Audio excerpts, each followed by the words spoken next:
A'udhu billah minash shaitanir rajim. Bismillahir rahmanir rahim. Assalamu alaikum. La colère de Dieu. Allah Ta'ala. La colère de Dieu. El-Mahdoum. Dieu, Allah Ta'ala, nous dit dans sa sainte parole, la révélation récitée, Al-Qur'an, au chapitre 20, Ta'a, verset 114, dit plutôt, mon Seigneur, donne-moi encore plus de savoir. Wa kul rabbi zidni ilman. Au chapitre 3, Ali Imran, la famille de Amran, au verset 92, vous n'atteindriez la vraie piété que si vous faites largesse de ce que vous chérissez. Tout ce dont vous faites largesse, Dieu le sait certainement bien. Lan tanalu al-bira hatta tunfiku mimma tuhibbuna wa ma tunfiku min shay'in fa inna Allah bihi alimun. La vie ne se regarde pas en arrière. Cela continue avec ou sans vous. Soyez prêts pour tout ce qui vous arrive. Lorsque vous y attendez le moins, il vous testera et vous mettra au défi. Je parle du malin de la vie. La façon dont vous y répondrez donnera le ton pour le reste de votre vie.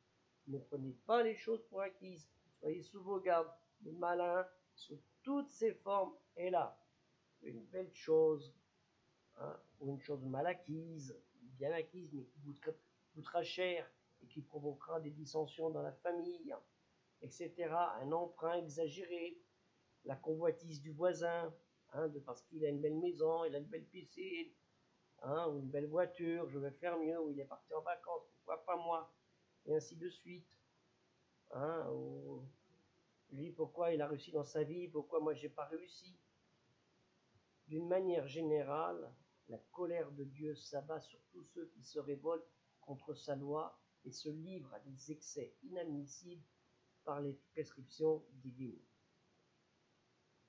Le respect de la loi de Dieu est primordial. Sans respect de sa loi, tout va à la dérive. À tous, Dieu, le maître de l'univers, Allah Rabbi Alamin, réserve un châtiment exemplaire. Adab Azim. Le châtiment vient en fonction du degré de nos actes de bien ou de nos actes de mal. Chapitre 48, Al-Fat, la victoire, verset 6. Et il en use également pour punir les hypocrites, hommes et femmes, ainsi que les idolâtres, hommes et femmes, qui prêtent de mauvaises intentions à Dieu. Puisse le mal qui lui prête de tourner contre eux, car Dieu les poursuivra de son courroux et de sa malédiction, et il leur réservera la géhenne, cette affreuse demeure. Dans sa nature, l'humain ne peut s'empêcher d'être en colère. Moi, le premier. Il y a des niveaux de colère, naturellement. Dans une communication orale du prophète, un hadith, concernant, pour éviter la colère, dit l'envoyé de Dieu, sallallahu alayhi wa sallam, sur lui le salut et la paix, que il dit, c'est une braise ardente dans le cœur des hommes. N'as-tu jamais vu quelqu'un sous l'emprise de la colère? Ses yeux deviennent rouges, ses veines se gonflent. Quelqu'un d'entre vous sent-il une de ces manifestations de colère?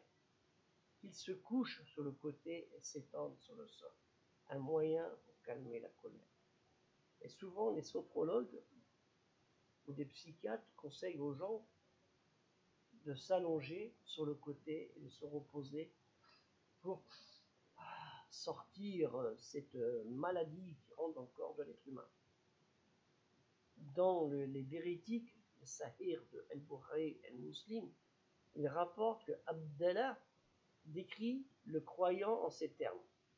Le croyant voit ses péchés comme une montagne au pied de laquelle il est assis et dont il craint l'effondrement, mais l'hypocrite, lui, voit ses péchés comme une mouche posée sur son nez, et il croit d'un geste de sa main qu'il suffit pour l'écarter. Abdallah ibn Mas'ud, que Dieu l'agrée. Certes, on retrouve ça dans le Sahih al-Bukhari, le véridique al-Bukhari, c'est 1308.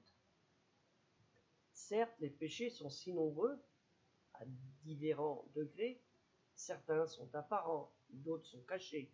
Certains sont commis par négligence, et d'autres enfin sont commis volontairement et sciemment. Il se peut qu'un serviteur de Dieu, comme moi, fasse un péché sans qu'il en soit conscient, ou consciemment aussi. C'est pourquoi il faut observer Dieu, le craindre de sa colère et garder espoir en lui. Pour ça, avoir sa miséricorde. Aussi, le prophète, sur lui le salut et la paix, sallallahu alayhi wa sallam, a dit: l'homme dit un mot entraînant la colère de Dieu, il le dit sans y prêter attention, et il chute à cause de ce mot pendant 70 automnes en enfer. 70 automnes en enfer. Vous imaginez, déjà nous, si on dit 70 ans, 70 automnes, c'est 3 mois. 3 mois en enfer à chaque fois. Vous imaginez 3 fois 60, 3 fois 70, c'est énorme. Le repentir consiste à s'écarter du péché, en regretter de l'avoir commis et prendre la ferme résolution de ne plus jamais y retourner. Souvent, il nous arrive en fin d'année, ou quand on revient de vacances, quand on prend le travail, de reprendre de bonnes résolutions, et on ne les tient pas. Ou pour autre chose, quand on a fait du mal à quelqu'un, on dit je vais arrêter, ainsi de suite. Une femme envers son épouse, le mari envers son épouse, les enfants envers leurs parents, les parents envers les enfants, le voisinage, et ainsi de suite, ou l'insulte, ou le mépris, ou le soupçon, et ainsi de suite. Le prophète Mohammed, sallallahu alayhi wa sallam, celui le salut et la bénédiction de Dieu, avait coutume de dire à la fin de la prière, de sa prière rituelle: ô Seigneur, tu es la paix et de toi vient la paix. Glorifié sois-tu, ô plein de majesté et de bonté. Allahumma antas salam wa mikas salam, tabarakta wal jalali wal ikram. Il est important à nous tous, et moi le premier, de maîtriser notre colère. On s'emporte tous pour n'importe quoi, même un bol ou un café trop chaud. Même contre un café trop chaud, des fois, fait fouf, ou des mots où on insulte même le café. Vous vous rendez compte, ça arrive. Un café, un chocolat chaud, ou un bout de caca qui est par terre, on insulte le chien, le propriétaire, on ne sait pas quel chien, on ne sait pas quel propriétaire, on insulte. On crie comme ça, ou l'autre il fait du bruit. Ça m'arrive même moi, quand j'amène ma fille à l'école, je suis en colère quand je vois des gens fumer, que j'ai l'odeur de cigarette, que je ne supporte pas. Et je dis, purée, mais c'est quoi ça, la santé, c'est pas possible, vous abîmez votre santé. Et je parle comme ça, devant eux, je suis en colère. Je suis en colère parce que ça me fait du mal pour eux. C'est pas parce que je veux les insulter, mais ça me fait de la peine. C'est aussi pour ça. Voilà. Donc, c'est un petit intermède, et n'oubliez pas, dans le projet culturel musulman universel, que je vous mettrai le lien dans le fichier plus, de nous aider dans ce projet. On vous demande à titre de particulier 2 €. Je suis en train de préparer la fiche, là j'ai déjà récupéré 234 adresses mail d'associations culturelles musulmanes en France, que je donnerai aux associations qui m'auront donné 200 €, chaque association qui me donne 200 € par projet. Ça, c'est pour les associations. Le particulier, c'est 2 €. En récompense de leur geste, je leur donnerai ce geste, je leur donnerai ce carnet d'adresse, et sans doute je donnerai quand même un carnet d'adresse, même s'ils ne donnent rien. Mais bon, on va pas dire donnant, mais c'est un petit peu pour motiver les troupes, comme on dit. Et pour arrêter, parce que c'est pas normal qu'on soit tous en train de demander de l'argent, et qu'il y a normalement de l'argent qui est mis à notre disposition, qu'on ne l'a pas, avec la taxe du halal et bien d'autres choses. Et là, je suis en colère pour ça aussi. Et je ne dois pas être en colère. C'est Allah qui décide, Dieu le Très-Haut qui décide si nos projets vont réussir ou s'ils ne vont pas réussir, et si vos mosquées vont être plus agrandies, plus propres, si vous aurez plus de livres, et si les croyants de la mosquée ce seront des gens pieux, ou ce seront des gens méchants, où il y a des conflits à l'intérieur. Dieu qui décide, et c'est à nous de travailler pour éviter toutes ces colères qui sont en nous, dans notre dans notre âme, dans notre cœur, dans notre tête, notre ego et tout ça, ce qui est important.